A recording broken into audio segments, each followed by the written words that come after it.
Hey folks, Professor Finn here, and today we're going to continue our study of restorative art with a very brief lecture on modeling techniques. Before we get into that, take a moment to like, share, subscribe to the channel, click the notification button so that you are aware when I post new lectures or have new commentary. Take a moment to tell me where you're from in the comments below, where you're studying at, or something you'd like me to record in the future or clarify. Quick disclaimer, as I've made on all these restorative art videos, these are old lectures. They kind of get a little bit better from here, but still, this is stuff that I created at the beginning of my teaching career. So let's go ahead and get the screen shared, and let's talk about modeling techniques. Would have helped if it was full screen, right? There we go. Get the pen active, and boom. First up, when we are doing modeling, it is going to involve some type of pliable material, such as wax or clay. I've had students use both. Forms are three-dimensional and involve partial or complete construction of a feature.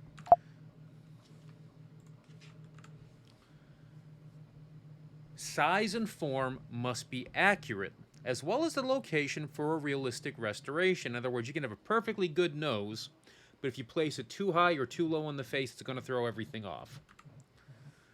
So size involves length, width, and projection. And remember, you want as many modern photographs as you can to give you the best selection of how to determine lengths, widths, and projections. So length is the vertical measurement. So for instance, superior to inferior. Width is the horizontal measurement, so medial to lateral, and projection is the amount that extends from the surrounding area. Best way to describe that's probably anterior to posterior, posterior to anterior.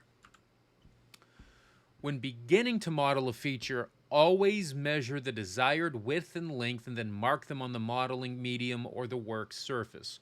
So get yourself your chunk of clay or wax, do your measurements, measure that right onto the wax so you know and are constrained by what you are working on.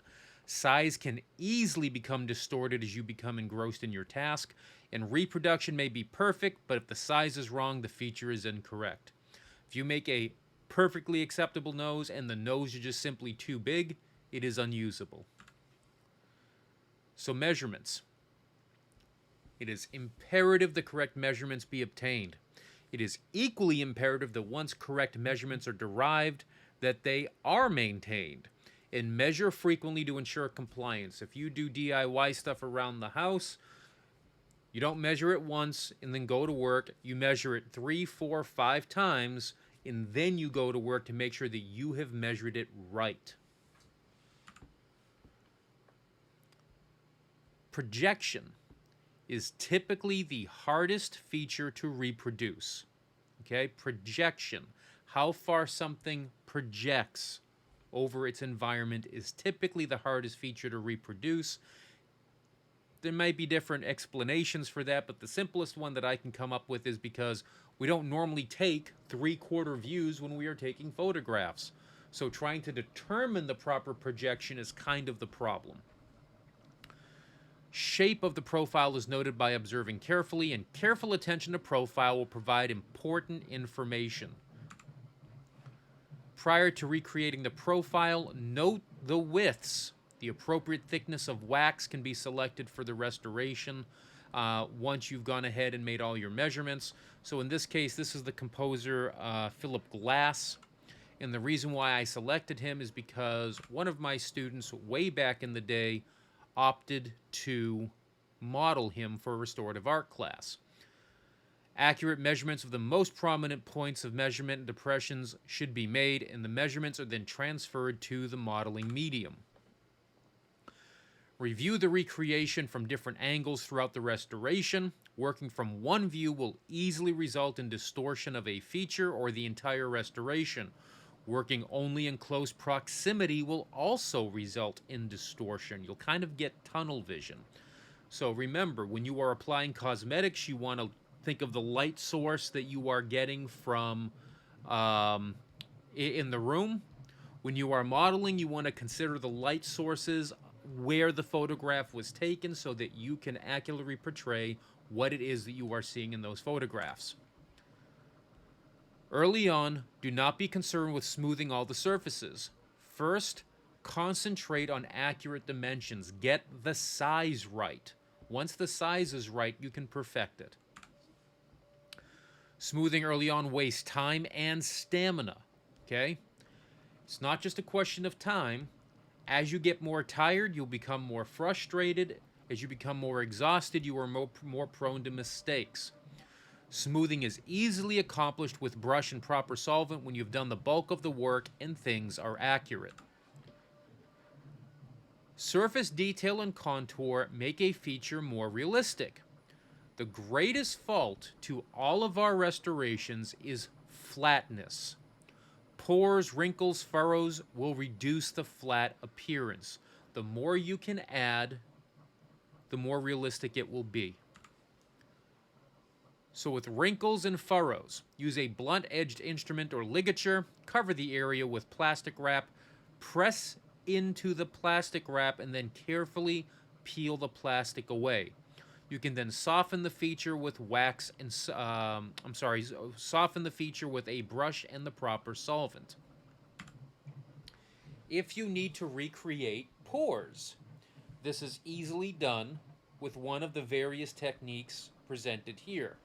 You could use a stipple brush, citrus peel, dampened paper towel, or gauze.